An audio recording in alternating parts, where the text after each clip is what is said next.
जी बिल्कुल, इस वक्त गवर्नमेंट हाई स्कूल उस्ता मोहम्मद मौजूद है। एहतजाज की वजह से तमाम शहर के स्कूल बंद है, जिसकी वजह से यहाँ तलबा के तालीम ज़ाया हो रहा है। उनके खासकर वालिदैन परेशान है कि उनके बच्चों का तालीम ज़ाया हो रहा है। इस वजह से हुकूमत को चाहिए कि फौरी तौर पर इनके जायज़ मुतालबात तस्लीम करे। जी जानते हैं शहरियों से उनका क्या कहना है। ये सरकारी स्कूलों को एक मंथ से ज्यादा होने वाला है जो बंद है। आम जो प्राइवेट स्कूल है वो खुले हुए हैं। हालांकि ये सरकारी में गरीब आवाम के बच्चे पढ़ते हैं। हालांकि वो गरीब आवाम के जो बच्चे हैं वो तालीम से महरूम है। हम हुकूमत वक्त से ये अपील करते हैं कि खुदारा गरीबों को तालीम न छीना जाए।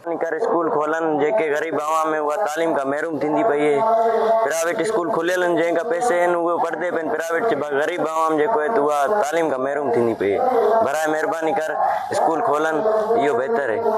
हमारा ये सरकारी स्कूल एक माह से बंद है। हमारे बच्चे तालीम से महरूम है। हम वजीर आला से मुतालबा करते हैं कि सरकारी स्कूलों को खोला जाए, क्योंकि गरीब लोग ही सरकारी स्कूल में पढ़ रहे हैं। हुकूमत सरकारी स्कूलों को फिल फौरन खोला जाए। हम हुकूमत से गुजारिश करते हैं कि हमारा स्कूल एक माह से बंद है सरकारी, हमारा तालीम ज़ाया हो रहा है। शहरियों का कहना है कि हुकूमत फौरी तौर पर असाज़ा के मुतालबा तस्लीम करके एक माह से स्कूल बंद है उनको फौरी तौर पर खोला जाए ताकि बच्चों का तालीम ज़ाया होने से बच सके।